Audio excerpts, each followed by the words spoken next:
siempre, cara a cara con los grandes acertijos de todos los tiempos. Los más profundos misterios del mundo tocarán su vida de formas que usted jamás imaginó que fuera posible.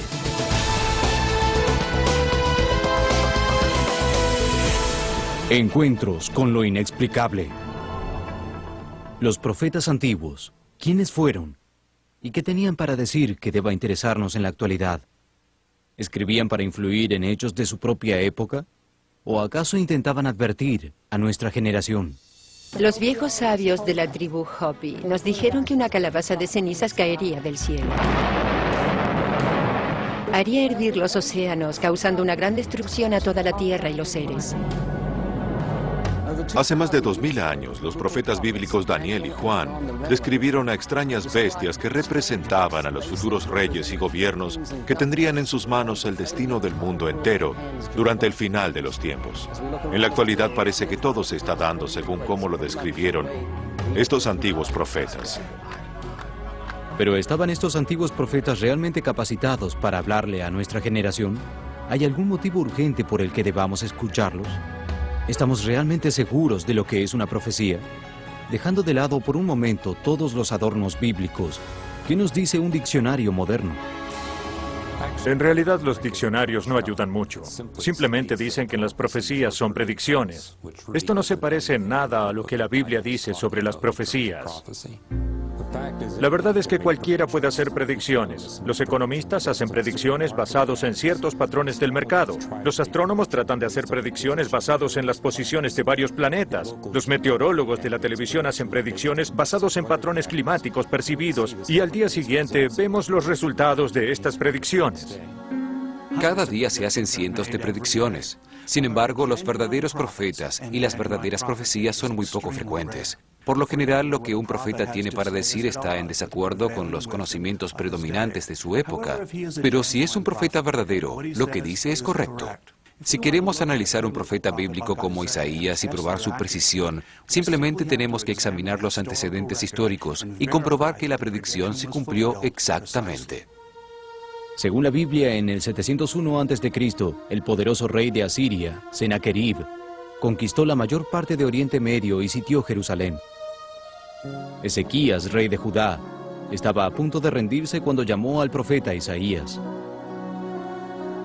Sennacherib envió mensajeros a Ezequías para advertirle que no dependiera de su Dios para defender a su ciudad y a su pueblo, y recordarle que el rey de Asiria ya había destruido las tierras que rodeaban a Jerusalén. Ezequías recibió la carta que le llevaron los mensajeros. Luego, según el segundo libro de los Reyes, fue a la casa del Señor y rezó, sabiendo la destrucción que el ejército de Sennacherib había causado. Podemos imaginar cuánto habrá temido Ezequías por su pueblo y por él mismo. Isaías no se desanimó, sin embargo. En consecuencia, esto es lo que el Señor dice con respecto al rey de Asiria. No pondrá pie en esta ciudad, no lanzará flechas contra ella, no levantará escudo, ni la cercará con trincheras. Volverá por el camino que ha venido. No entrará en esta ciudad, dice el Señor. Protegeré esta ciudad y la salvaré para defender mi honor y por fidelidad a mi siervo David. Los pensamientos de Ezequías en ese momento no están registrados, pero si bien la exactitud de Isaías era de un 100%, podría suponerse que esta vez tuvo sus dudas hasta la mañana siguiente. Uno de los comandantes de Ezequías trajo noticias sorprendentes. En la noche, todo el ejército de Sennacherib había sido abatido por una especie de plaga. Los cadáveres estaban esparcidos por las laderas. Según la Biblia, 185.000 guerreros experimentados habían estado en el campamento de los asirios la noche anterior. Cuando el sol salió, todos estaban muertos. Las palabras que Isaías dijo en nombre del Señor se habían cumplido al pie de la letra. Pero esa clase de exactitud ¿es la excepción o la regla? La mejor definición de profecía es historia escrita por adelantado. Si la palabra de Dios describe un acontecimiento futuro, están seguros de que ocurra como si ya hubiera ocurrido. En la antigüedad la gente parecía confiar más en las profecías que nosotros en la actualidad, pero había un problema. Después de todo, cualquiera podía afirmar ser un profeta. ¿Cómo podían distinguir a un verdadero profeta de uno falso? Los hebreos tenían una forma singular para distinguir a los profetas confiables de los falsos profetas. El verdadero debía ser 100% correcto, hasta el mínimo detalle. De no ser así, de inmediato se lo castigaba severamente. Al profeta falso simplemente lo mataban a pedradas. En realidad no hay casos registrados de que un profeta falso haya logrado engañar a la gente. Sin embargo, hay al menos un incidente que nos da una idea de cómo debió sentirse un profeta ante la hostilidad de la gente. El Señor llamó a Jonás y le ordenó que fuera a Nínive a advertir a la población de su inminente destrucción. Pero Jonás no quiso ir, la gente de esa ciudad no era buena y él temió por su vida. Como resultado, terminó en el vientre de un gran pez. Cuando el Señor decidió dejarlo salir, tenía una actitud más obediente. Lo cual plantea otra cuestión. Hubo varios profetas antiguos que supuestamente profetizaron sobre cosas que ocurrirían en los últimos días. Hablaron en épocas y lugares distintos. ¿Cómo y por qué eran elegidos estos hombres particulares? ¿Quién escoge el tiempo, el lugar y el tema? En la tradición judeo-cristiana es una cuestión de elección. Es la elección de Dios. Por ejemplo, Moisés no le pidió a Dios realizar su misión cuando éste le habló bajo el arbusto incendiado. Ninguno de los profetas tampoco pidió la responsabilidad. El mártir Justino probablemente sea quien mejor describió la mecánica de la profecía. No es por la naturaleza ni por la habilidad humana que los hombres pueden saber cosas tan elevadas y sagradas, sino por un don que desciende de los cielos de vez en cuando sobre los hombres consagrados. No necesitan instrucción en el habla o habilidad para la controversia y el argumento, solo necesitan conservarse puros para recibir el poder del Espíritu de Dios. El mártir Justino también señala algo con que todos los profetas de la Biblia están de acuerdo, aunque eran de diferentes culturas y épocas, la evidencia de que estaban inspirados por Dios. A pesar de todo eso, aún hay varios aspectos enigmáticos en la profecía que dejan a muchos, si es que no a la mayoría, buscando respuestas. Por ejemplo, ¿el profeta sabe de antemano qué le van a pedir que prediga? ¿Y tiene alguna idea de cuándo se cumplirá su profecía? En cuanto a la pregunta de cuándo, Dios no está limitado por nuestro entendimiento del tiempo. Así que, por ejemplo, cuando Isaías habla de la llegada del Salvador, inclusive 600 años antes del hecho, usa el tiempo presente. Un niño nace entre nosotros, un niño nos es dado, y el tiempo futuro, y el reino estará sobre sus hombros. En cuanto al qué, eso depende únicamente del Señor. A Moisés se le dijo a dónde ir y qué decir. A Ezequiel a menudo simplemente se le decía, di esto. Por otra parte, Daniel hacía preguntas específicas y recibía respuestas específicas, si bien no siempre comprendía lo que estaba escuchando. Por supuesto que Dios es el autor de toda profecía genuina. El hombre solo es el canal por el cual Él se comunica. Para mí eso significa que Dios puede comunicar sus deseos de la forma en que lo crea apropiado. Daniel y José eran intérpretes de sueños, de los propios y de los ajenos. En uno de los relatos más sorprendentes de la Biblia, Abraham negocia con el Señor en un esfuerzo por salvar a los virtuosos de Sodoma, y Moisés recibió sus instrucciones directamente de Dios en términos muy explícitos. El proceso no tiene mucha importancia siempre que el profeta sea obediente a la palabra de Dios y esté dispuesto a llevarla a cabo. Lo cual nos lleva a otra pregunta importante. ¿Solo el mundo judeo-cristiano recibe las profecías? ¿O hay otras culturas mundiales con tradiciones o profecías similares? ¿Hubo otros profetas notables que hayan sido aceptados por otras naciones y otras sociedades? ¿Todas las profecías están centradas en Dios o puede haber una explicación científica al don profético?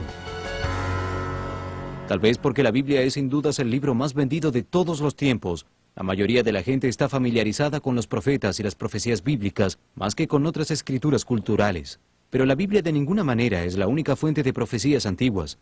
La China, el Tíbet, la India y las historias de nuestros propios aborígenes americanos tienen ricas tradiciones de profetas que ven el futuro con resultados sorprendentemente similares. ¿Alguna vez alguien intentó dar una explicación científica de cómo se hace esto? El pasado, el presente y el futuro son solo divisiones de lo que nosotros llamamos tiempo. ¿Pero qué es el tiempo exactamente? En la Tierra lo medimos por una rotación de 360 grados del planeta, lo cual, por supuesto, no puede aplicarse al universo. Y según Einstein, el tiempo no es una línea recta, sino una curva. ¿Podría ser esta una pista para el misterio del fenómeno que llamamos profecía? ¿Es posible que haya una explicación científica? La palabra profecía viene de la combinación de dos raíces griegas, hablar y antes. En otras palabras, decir el futuro. El pasado es la memoria colectiva de la humanidad, lo que creemos que una vez pasó. El futuro es la fe colectiva de la humanidad, la creencia de que la vida y el tiempo continuarán del presente en adelante. No entendemos la naturaleza de la profecía, pero eso no significa que no sea real. Tampoco entendemos las propiedades de la electricidad, pero aprendimos a aprovechar y a usar ese fenómeno. Lo que aprendimos, por ejemplo, es que lo que llamamos electricidad viaja alrededor del cable conductor y no a través de este. Una explicación muy simplificada de la teoría del campo unificado de Einstein es que toda la energía y las fuerzas del universo son el mismo campo de fuerza fundamental. En el teorema de la relatividad general de espacio-tiempo está la prueba de que el causante del universo lo trae a la existencia independiente de la dimensión de tiempo de nuestro universo, ya que el tiempo está definido como esa dimensión o reino en donde el fenómeno de la causa y efecto tiene lugar. Esto implica que el causante puede operar en el equivalente de al menos 2 dimensiones de tiempo. Como tal, no solo puede ayudar al profeta a prever el futuro, también puede predeterminarlo.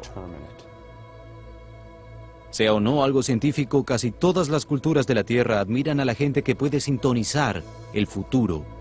Y muchísimos de nosotros realmente creemos que puede hacerse. Hace cientos de años los ancestros de los indios Hopi de hoy tallaron símbolos en la roca natural aquí en la Meseta Negra. A los viejos sabios les dijeron que eran símbolos de la gran devastación que ocurrirá en el mundo. Para los Hopi es el mensaje seguro de la profecía. Nos dieron instrucciones, advertencias y profecías que nos hablan de presagios y de tiempos que vendrán. Según la tradición oral de los Hopi, habrá terremotos e inundaciones que causarán grandes desastres. Habrá muchos cambios en las estaciones. El hambre llegará de muchas formas a muchas tierras y habrá mucha confusión y corrupción entre los líderes mundiales.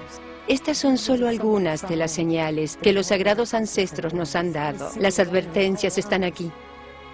Todo eso suena espantosamente familiar, como si los antiguos hombres de Hopi realmente hubieran sintonizado la misma longitud de onda que los antiguos profetas israelitas. Interesantemente, casi al mismo tiempo en que Isaías encendía una lámpara de la divina sabiduría en Judá, a medio mundo de distancia en la India, nacía otro de los grandes profetas del mundo. 600 años antes de la era cristiana, toda Asia ardía con un fervor religioso. En la India, donde el sistema de castas ya estaba establecido, se hacía más hincapié en el ritual religioso que en la moralidad o la devoción personal. En la India, las diferentes tribus y grupos culturales tenían su propio sistema ético y a menudo estaban peligrosamente en desacuerdo unos con otros. Este fue el mundo en el que nació Siddhartha Gautama, hijo de una noble familia de la casta de guerreros. Fue criado para ser un príncipe y estar protegido de las miserias del mundo, pero a los 30 años descubrió el dolor y el sufrimiento de la otra gente y salió al mundo buscando la verdad. Durante años viajó entre los oprimidos sin encontrar la verdad, hasta que un día, mientras estaba meditando, recibió su primer esclarecimiento. En esas visiones, entendió las 4 verdades nobles, a las que llamó el camino. Del abundante caldero de hombres místicos y sagrados de la India, Siddhartha Gautama, el primer Buda, se convirtió en el iluminado supremo de la India. Sus ideas desarrollaron una de las religiones asiáticas más importantes, el budismo. Casi en el mismo momento en que Buda salió al mundo buscando la verdad, uno de los más grandes filósofos chinos, Lao Tzu, estaba haciendo lo mismo. 6 siglos antes del nacimiento de Cristo, la filosofía en la China estaba muy desarrollada, pero la religión, como factor unificador de su cultura, era casi inexistente. La religión en la China era animista, es decir, espíritus que habitaban rocas y árboles.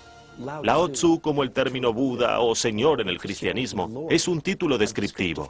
Lao Tzu significa viejo maestro. Es significativo cómo las enseñanzas de Lao Tzu se parecen tanto al budismo.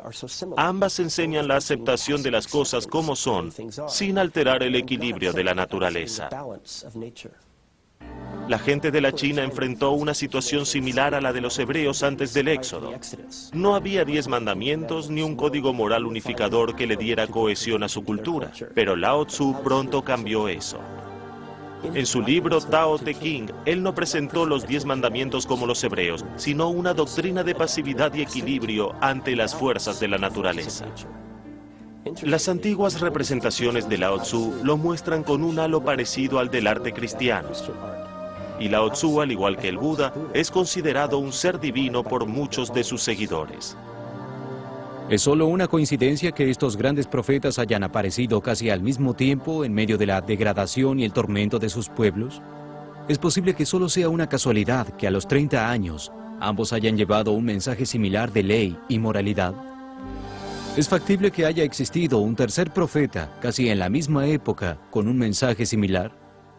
Nació uno de los más grandes profetas de la antigüedad. Su nombre era Zaratustra, también conocido como Zoroastro. Algunos creen que Zoroastro se fue solo al desierto, donde permaneció ermitaño durante algún tiempo antes de recibir revelaciones divinas.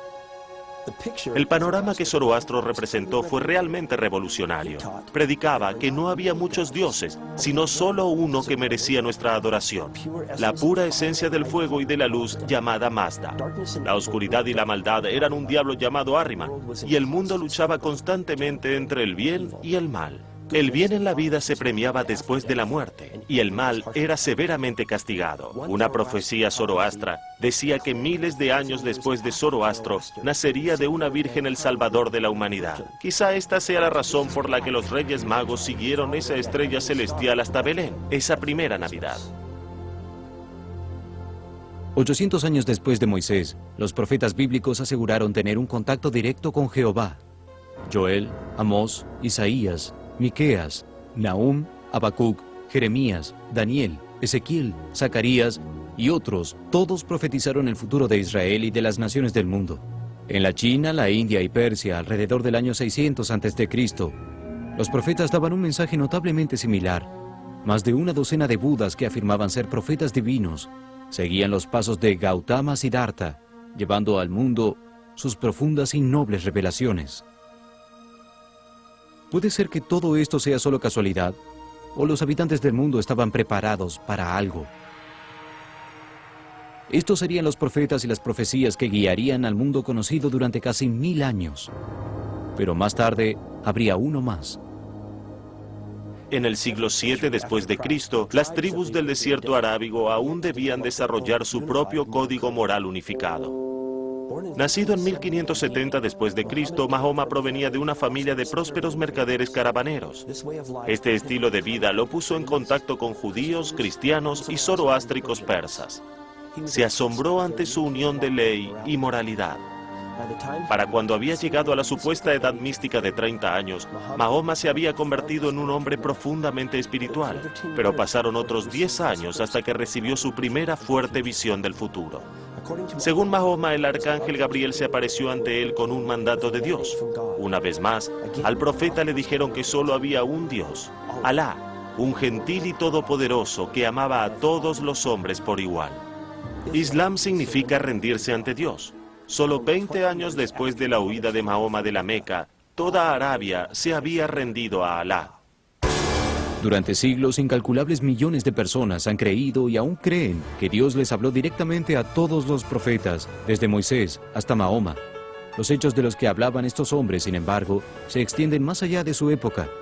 En realidad, muchas de las profecías tocan nuestra era y más allá. Pero finalmente hemos llegado al fin de la línea. ¿El alcance de los profetas antiguos llega solo hasta nuestra generación? ¿Hay profecías antiguas que solo nosotros podemos reconocer que se han cumplido? ¿Los antiguos realmente veían su futuro y nuestro presente? Y de ser así, ¿qué pudieron haber sabido ellos que nosotros no sepamos? El objetivo de la profecía parecería ser enseñar y advertir o preparar a la gente para acontecimientos futuros. Pero para que eso tenga algún valor, las personas para quienes es la profecía deben tener algún entendimiento de lo que eso significa y estar dispuestos a prepararse como corresponde. Hoy vivimos el inicio de un nuevo milenio. Estamos empapados de una tecnología que ni los escritores de ciencia ficción más imaginativos podrían haber siquiera anticipado hace apenas 50 años. Entonces, ¿por qué nosotros como humanos nos preocupamos por profecías que se remontan a miles de años atrás? ¿Acaso no hemos creado los mecanismos para evitar las plagas y los desastres de los que hablan los profetas? ¿O nuestra tecnología en realidad creó los dispositivos necesarios para darles a esas profecías un sentido de probabilidad? Quizá debamos analizar más de cerca algunas de las advertencias para ver si pasan la prueba de la verdad, para ver si en realidad alguna de las predicciones antiguas se está cumpliendo. Nadie sabe con certeza cuándo se tallaron estos símbolos en esta roca. Pudo ser cientos, inclusive miles de años atrás. La esvástica y el sol siempre han sido símbolos buenos y sagrados para los aborígenes Hopi. Los sabios Hopi nos dicen que una gran y poderosa fuerza manipuló y usó mal estos dos símbolos sagrados. De hecho, los Hopi creen que la terrible devastación de la Segunda Guerra Mundial cumplió la profecía antigua. Fue una señal de que la gran purificación había comenzado.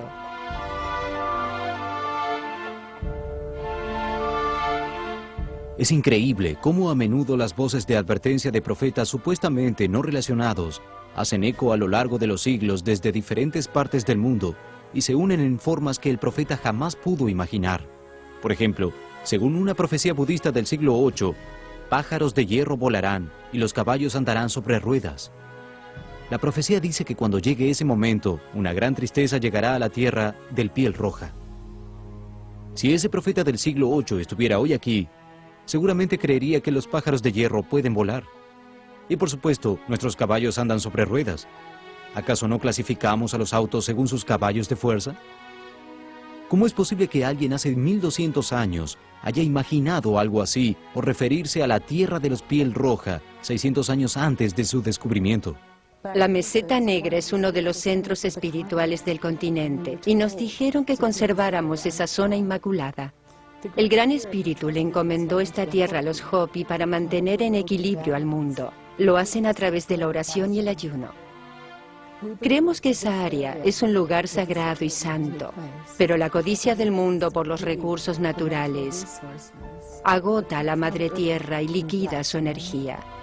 La humanidad está arrancándole el corazón a la Madre Tierra y si esto continúa, nada podrá evitar que muera y que llegue la purificación final. La idea de que la Meseta Negra es el corazón de la Tierra puede parecer una metáfora primitiva, pero la doctora Elizabeth Rusher, del Instituto de Investigaciones de Stanford, cuenta que una investigación magnetómetra de la zona detectó intensas anomalías geomagnéticas y que el área de la Meseta Negra en realidad soporta la más alta concentración de relámpagos en el continente norteamericano. Lamentablemente para los Hopi, y quizá para el resto de nosotros, también es el lugar actual con la central eléctrica que más energía genera en el mundo entero. Una central de energía que, según los Hopi, destruye la energía natural de la Tierra que fluye a través de la meseta. Las profecías están dibujadas sobre rocas y acantilados. Dicen que vendrá una época de gran destrucción. Dicen que habrá senderos en el cielo. Estos son los senderos. Las profecías dicen que habrá telarañas en el aire. Estas son las telarañas de las que hablan. También dicen que el hombre viajará a la luna y a las estrellas. Y entonces sabrá que el momento de la gran purificación estará muy cerca. El Gran Espíritu dijo, yo fui el primero y yo seré el último. La Biblia narra casi las mismas palabras de Jesús, quien dijo, yo soy el Alfa y la Omega, el principio y el fin, el primero y el último. ¿Hay entonces una conexión entre las profecías de la Biblia y las otras profecías antiguas?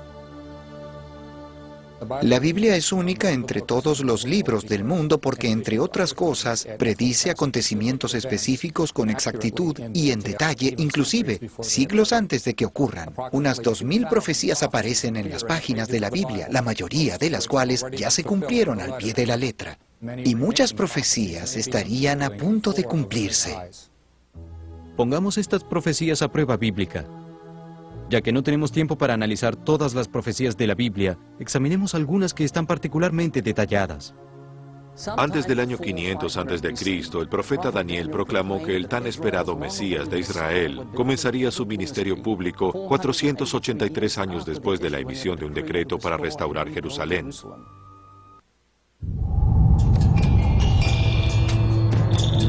Asesinado, y que todo esto ocurriría antes de la segunda destrucción del templo. Hay mucha documentación con respecto al nacimiento y a la muerte de Jesucristo, pero en cuanto a esta profecía en particular, el rey persa Artajerjes emitió un decreto sobre la restauración de Jerusalén al sacerdote hebreo Ezra en el 458 a.C. Exactamente 483 años después, Jesucristo viajó a la ciudad de Jerusalén. Fue la presentación oficial de Cristo como Mesías, lo cual había sido profetizado por Zacarías. En el siglo V a.C., mucho antes de la época de Jesús, el profeta Zacarías declaró que el Mesías sería traicionado por 30 monedas de plata y que ese dinero sería usado para comprar un cementerio para los extranjeros pobres de Jerusalén. Los escribas y los historiadores seculares por igual indican que las 30 monedas de plata fue la suma que le pagaron a Judas Iscariote por traicionar a Jesús. El dinero desechado por él en su angustia se usó para comprar una fosa común.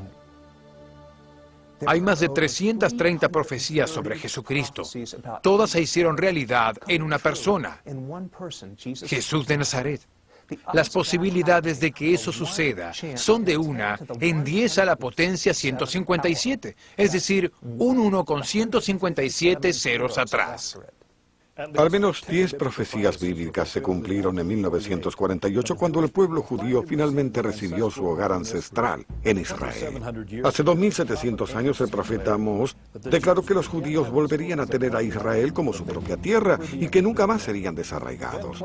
Hace 2600 años el profeta Ezequiel recibió una visión de Dios en la que Israel como nación se veía como un esparcimiento de huesos. En esta visión Dios le dijo a Ezequiel que los huesos secos representaban a Israel y que serían revividos. Cuando los judíos volvieron a la tierra y al país de Israel, fue la primera vez en 2800 años que fue una nación unida e independiente, tal como lo había profetizado Ezequiel. Ezequiel también dijo que Israel volvería como un pueblo unido. Escribió: recogeré a los israelitas de las naciones a donde fueron. Los reuniré de todas partes y los conduciré de nuevo a su propia tierra. Haré que sean una nación en la tierra, en las montañas de Israel. Habrá un rey sobre ellos, y nunca más serán dos naciones ni estarán divididos en dos reinos. Jeremías profetizó que la última Israel sería más impresionante que la primera, y en un pasaje separado Dios prometió cuidarlos cuando volvieran. En el libro de Levítico, el Señor le dice a Israel que si son obedientes, perseguirán a sus enemigos que caerán ante ustedes a filo de espada. 5 de ustedes perseguirán a 100 de ellos y 100 de ustedes a 10,000 de ellos. Los enemigos caerán ante ustedes a filo de espada. En cada conflicto subsiguiente con sus enemigos árabes, el ejército de Israel cumplió esa profecía. Y 3400 años antes de esto, Dios prometió juntar a Israel desde las tierras más distantes bajo el cielo y traer de nuevo a su pueblo, a la tierra que perteneció a sus padres, y dijo: ustedes tomarán posesión de esta. Muchos de nosotros hemos visto el cumplimiento de estas profecías desarrollarse ante nuestros propios ojos, y esto es solo una pequeña muestra de las cientos de profecías que los eruditos señalan que se han cumplido. Las evidencias parecen convincentes y persuasivas. Y si esas profecías se han cumplido literalmente, ¿qué ocurre con las que todavía no se cumplieron? Las guerras calamitosas, los desastres naturales destructivos y las horribles devastaciones. ¿Hay alguna prueba verdadera de que estamos viviendo el fin de los tiempos? De ser así, ¿hay algo que podamos hacer para cambiar o alterar las terribles escenas del desenlace que se han presagiado? Hasta ahora los resultados de las profecías que examinamos parecen ser inequívocos. Los profetas bíblicos tuvieron razón. ¿Qué nos dice esto entonces acerca de lo que debemos esperar? Durante cientos de años, gente de todas las naciones y culturas han anticipado este milenio con miedo y ansiedad. ¿Está justificado ese miedo? En el Evangelio de Mateo, el propio Jesús deja bien claro en cuanto a su regreso que nadie sabrá el momento exacto de su llegada. Sin embargo, yo creo que Jesús quiso que sus seguidores distinguieran las señales de los tiempos. De otro modo, ¿por qué habrá advertencias tan explícitas en la Biblia? Pero ¿estamos prestando atención? ¿Estamos dispuestos a distinguir las señales de los tiempos? ¿Es posible que estas señales se estén revelando a nuestro alrededor y nosotros las ignoremos alegremente? Según el capítulo 9, versículo 27 de Daniel, los sucesos finales comenzarán con un tratado de paz. El mismo restablecerá el culto de sacrificio en el templo de Jerusalén, y con el trazo de una lapicera, el mundo ingresará en una época de tribulación como nunca antes se conoció. Buscando respuestas en las palabras de los profetas, deberíamos estar analizando con más atención lo que está sucediendo a nuestro alrededor. La antigua profecía Hopi advierte sobre las vibraciones de la tierra. Según las profecías, esto comprenderá la resolución del desequilibrio en todas las escalas, incluyendo la escala global. Dice, la gente del símbolo rojo vendrá desde el este y le llevará una conciencia al oeste. A través de este nuevo entendimiento, nuestros objetivos y expectativas de la tecnología se alterará. La profecía nos advierte que tenemos poco tiempo para aprender la lección. Poco tiempo para volver a las enseñanzas espirituales del Creador. Solamente un cambio en la actitud de la gente alterará el resultado de las profecías. Si lo logramos, tendremos un nuevo camino que podrá ser usado por toda la familia humana. Pero si no lo logramos, podemos esperar que la gente de sombrero rojo salga del oeste en grandes números y caiga desde el cielo como la lluvia. No tendrán piedad de nadie y se apoderarán de la tierra en un día. Esto significa que todos los que no hayan logrado una relación personal con el Gran Espíritu serán destruidos. Según la tradición Hopi, hay una forma de cambiar el resultado, pero ¿acaso el mundo ha mostrado algún indicio de aceptar la antigua sabiduría que los Hopi han intentado compartir con todos? Hace más de 25 años los Hopi, junto con otras naciones nativas americanas, intentaron hacerle una petición a las Naciones Unidas, rogando que se protegiera más a la tierra, que se terminara la explotación a cielo abierto y que finalizara la guerra. La petición jamás fue leída a la Asamblea, pero al menos hay esperanza en su tradición, una oportunidad para cambiar el resultado. ¿Hay algo así en las enseñanzas bíblicas? Algunas profecías bíblicas son condicionales. Por ejemplo, luego de que Jonás aprendiera su lección en el vientre del gran pez, se dio y fue a Nínive. Dios le ordenó que transmitiera un mensaje que decía, tienen 40 días y Nínive será destronada. Si bien en la profecía no hay una condición clara, sabemos que el pueblo de Nínive cedió y la ciudad fue perdonada. La condición necesaria para salvar a la ciudad era el arrepentimiento. ¿Cuánta diferencia hay entre el arrepentimiento y el cambio de actitud? ¿Acaso la esperanza del mundo yace en estos conceptos antiguos? Según los eruditos, hay unas 500 profecías bíblicas aún por cumplirse, y muchos de ellos dicen que apuntan a nuestro tiempo. La antigua ciudad de Babilonia era la ciudad más poderosa que el mundo antiguo haya conocido. Sin embargo, el mundo aún no ha visto que se cumpliera la profecía de Babilonia como la mayor potencia en el fin de los tiempos. El expresidente de Irak, Saddam Hussein, parecía querer establecerse como un sucesor del rey de Babilonia, Nabucodonosor. Estaba decidido a que Babilonia vuelva a convertirse en una potencia mundial. Isaías nos dice que Babilonia será la joya del reino, la gloria del orgullo de los babilonios. Durante casi 3 décadas, Hussein intentó restaurar a Babilonia para convertirla en tal potencia. Él también se declaró el gran sucesor del rey Nabucodonosor, cuyo reino antiguo incluía todo el territorio actual de Irak, Siria, el Líbano, Jordania, Arabia Saudita, Israel y Kuwait, y parecía resuelto a reclamar todo el reino. Hace apenas 20 años, todo lo que existía en el antiguo territorio de Babilonia eran ruinas llenas de polvo. Con el correr de los años, los turistas pudieron ver la sala del trono del Palacio Sur de Nabucodonosor, incluyendo la calle de la Proclamación, un teatro griego, muchos templos y un modelo a media escala de la puerta de Istar. Algunos han sugerido que esta profecía ya se cumplió. Sin embargo, la profecía es clara. Babilonia se estaría convirtiendo en una potencia mundial. Saddam Hussein nunca fue destruida por un fuego bajado del cielo, como Sodoma y Gomorra, tal cual lo predijo Isaías. Por lo tanto, creo que la reconstrucción de Babilonia es un signo del final de los tiempos. Otro de los grandes profetas bíblicos que parecía estar enfocado en nuestro tiempo es el profeta Daniel. De hecho, muchas de sus profecías parecen incluir sucesos e inclusive tecnologías que solo aparecieron en la generación moderna.